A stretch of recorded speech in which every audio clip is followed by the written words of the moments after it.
In my first 2 years of living in America, I was able to ask this question. Why is it that in every black neighborhood that I have visited, I can find a Chinese or Asian owned business? It could be a restaurant, it could be salon, it could be even the groceries. You understand? But I can't find black owned businesses like groceries, like a restaurant or a salon. I can't find any. It is difficult for me to see. But it's either this salon is owned by an Asian person, then a black person is working there.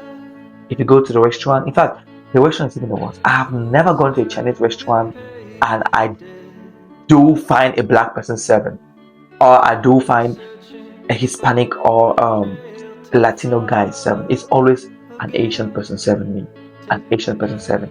That is it.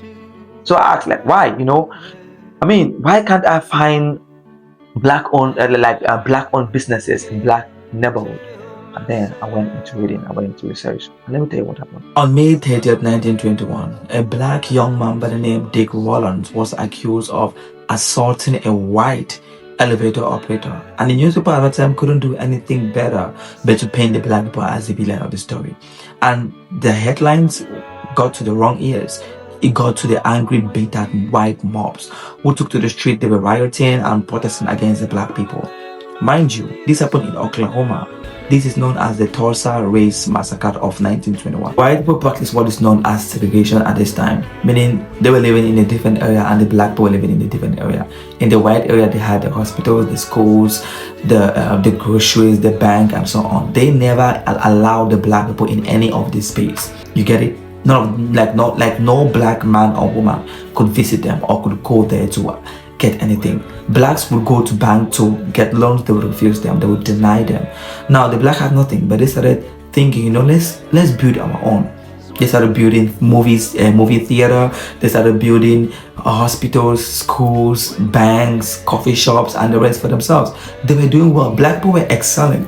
They were doing greater things. When it was said that a black man has assaulted a white elevator operator, that news went big because the newspaper made it to go that big. And the white angry mobs took the street. They were like rioting, protesting, and they were doing all sort of things. They were burning down houses. In fact, they literally left more than 1,000 black people homeless. Nothing. They burned down the hospitals, they burned down the schools, they burned down the banks and the offices, they burned down everything the black people had. So the black people were going back to scratch. That is very difficult. And there came the Asians, particularly the Chinese people when they came to America, because they wanted to open their own businesses or business in America. They went to the banks. I need money to open this business. Could you guys lend me? I'll pay you guys back with interest, good interest at that. The white people said, you know what? We are going to give you this money on one condition, which is we'll give you this money, open your businesses or business in the black community. Don't open it in the white neighborhood because you guys are not like us. You guys are not up to our standard. But in the black neighborhood, yes, go do it there. The Chinese people took the money and they went there, of course. They opened their businesses and they were quite excellent. The white man would only come to collect taxes, and that is all. Taxes upon taxes. While the Chinese people were excellent. So to date, that is why you will find Chinese businesses in black neighborhood like countless time. You would find them. But it is difficult for you to find a black-owned businesses because blacks were not even given that loan at all. After you have burned and destroyed everything they had, so where do you want them to get the money from? When they go to the banks, the bank turned them down. It was that difficult for them to bounce back on their feet. There come a 14-year-old black kid by the name Cyrus, who decided to go to a Chinese local store in the black neighborhood to get water. When he got there, the Chinese owner said, "Put your bag in front because we don't allow people to get in with their bags."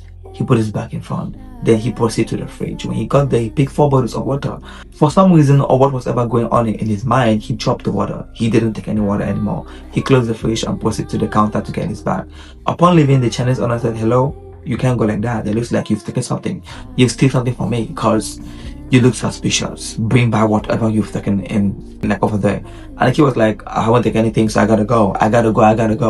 The Chinese owner started chasing him. Now the Chinese owner and his son chased this kid over 130 yards away from the store. And when they couldn't get him, they shot him. In fact, the owner, shot this 14-year-old child and he died at the spot. That happened in September 2023. The case went to court, and in 2026, June 2026, a white jury or a white judge said, you know what, this Chinese guy is not innocent. That he's not guilty. Sorry, he's not guilty. He didn't kill anybody, so he needs to go free. Yeah. Even though the CCTV camera from the Chinese owner store clearly proved that this kid didn't take anything, like he didn't do anything wrong, but this man still went ahead to shoot him, and the jury said, you know, he's not guilty. Let's assume that Cyrus took something worth $200 in that store, because a local store like that can have something up to $200. But let's assume Cyrus took something worth $200. Does that equate to like the Chinese owner shooting him or killing or taking his life? Hell no. But still, the jury said he's not guilty, and that is it. And now the black people are saying, let's boycott the Asian stores, let's boycott these people. And now the Chinese people are angry, the Asian people are angry. Oh no, bring your money, we need your money, that is all we need from you. Don't take your money away from us, we need just some money, that is all. We don't care about your lives, just bring the money, don't take the money from us. That is what they're saying indirectly. Because right now the videos I'm seeing, it just makes me sick. You want the money I don't want the people? Like, make that make sense. How can you want somebody's money but you don't want the person? It is crazy.